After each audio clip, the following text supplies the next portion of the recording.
So this was my classroom at Ellington High School last year in the first day of the semester.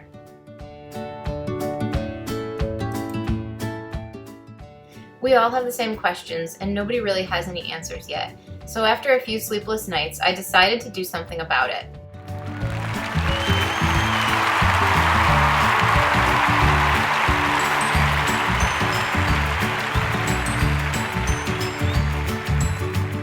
I don't know who's going to be able to answer all of our questions, when they're going to be answered, or what the answers will be. But what I do know is that kids signed up to take art classes, and they are going to be able to defend their own personal growth by the end of this semester, no matter what. They will create, present, respond, connect. They will have access to the instruction, the materials. We got a lot to learn. God knows we're worth it. No, I won't give up. In this classroom, I can still teach. I can still be me, and I can still assign work, provide feedback, and encourage students to respond to each other's artwork to help them grow. I can lead them through their own creative, personalized experiences, just as I would in the classroom. And make the difference that I can make. Our differences, they do a lot to teach us how to use the tools and gifts we got here. We got a lot at stake. Not only that, I can take my students all over the world and enrich them with knowledge and inspiration from other cultures.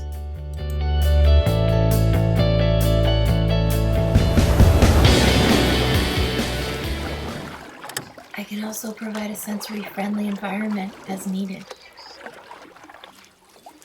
So you ready for this? Okay, let's do it. Okay, so the first thing we're going to want to do is go into our Google Suite, and the drop-down menu should take you to Google Slides. Click on that. There's a few different templates. I'm just choosing the blank one right here. And I'm also going to choose to use a blank slide template. So I'm going to go to this little plus sign. The drop down is going to allow me to choose a format, and I'm going to click blank. Okay. I'm going to title this room. Okay, so now it's time to decorate, get the room started. Okay, once you have your blank slide, you're going to click right here on background, choose image, and Google image search. And I'm going to type in floor wall. And you can have fun with different backgrounds that are more specific, but I think this will just keep it simple enough. Okay, so that's the background. Now we're going to go to insert image and search the web. Now, if you have specific things in your classroom that you want to actually have a real picture of, you can certainly go to insert image and upload from computer. But for today, I'm just going to teach you how to put in generic furniture like my futon. Now, I don't want just any picture of a futon. I want a transparent futon. So when I type in transparent, it's going to be a format that will allow me to drag it into the room and not have its own background. So I'm going to shrink it down to the right size, put it where I want it. Kind of reminds me of like Animal Crossing or something like that. I'm setting up my little house here, or my classroom. Now this kind of looks a little bit suffocating, so I'm going to put a nice window in. So I'm going to go for a transparent window. And here we are with lots of choices. There we go. And I'm going to shrink it down again. Almost matches my futon. That's nice. Okay. Put it on the wall here. And yeah, I don't want wall outside, so I'm going to type in transparent. I don't know, beach scene. Because that's the nice thing, we get to be wherever we want when it's virtual, right? So here's a nice little sunset I'll put on there. I'm going to now have to put this behind the window. So I'm going to click on my window again. Let me get this out of the way. Right click until you get the drop down, go to order and bring to front. Now my window is going to be in front of the scene, and all I have to do is shrink it down or crop it. So in this case, I'm going to shrink it down, and then I might still have to crop it. And there you have it. A nice scene to the outside, because this is going to be the central focus of my lessons for the day. Going to type in